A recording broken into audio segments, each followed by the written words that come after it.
Alright, folks, what you see here is called Srah Castle.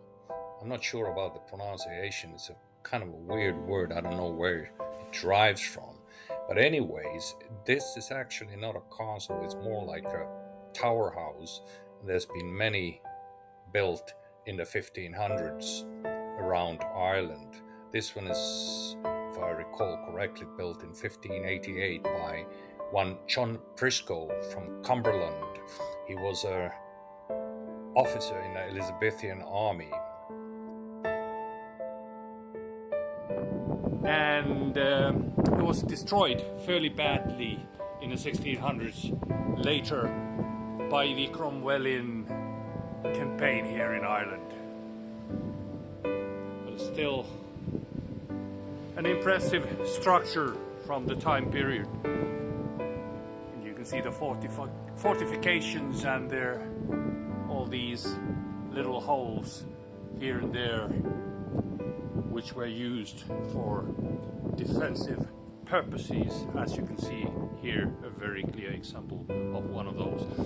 Obviously, the Srah Castle, or Tower House, stands on the north banks of the Grand Canal, and it's worth mentioning that it was obviously built before the canal itself.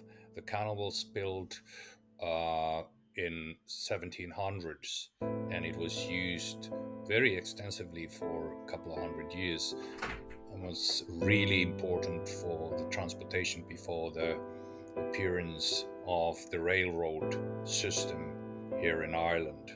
So barges traveled in and out the countryside, obviously agricultural products towards Dublin, and from Dublin one significant product which came in to the inland towns and villages was obviously Guinness.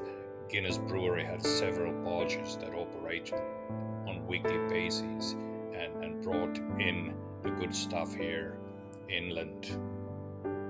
But anyhow, the canal system is not that important anymore. It's more for recreational purposes. Before that ruin came, for centuries, rough men-at-arms, cross-gartered to the knees, or shod in iron, climbed the narrow stairs. And certain men-at-arms there were, whose images, in the great memory stored, come with loud cry and panting breast, to break upon a sleeper's rest, while their great wooden dice beat on the board.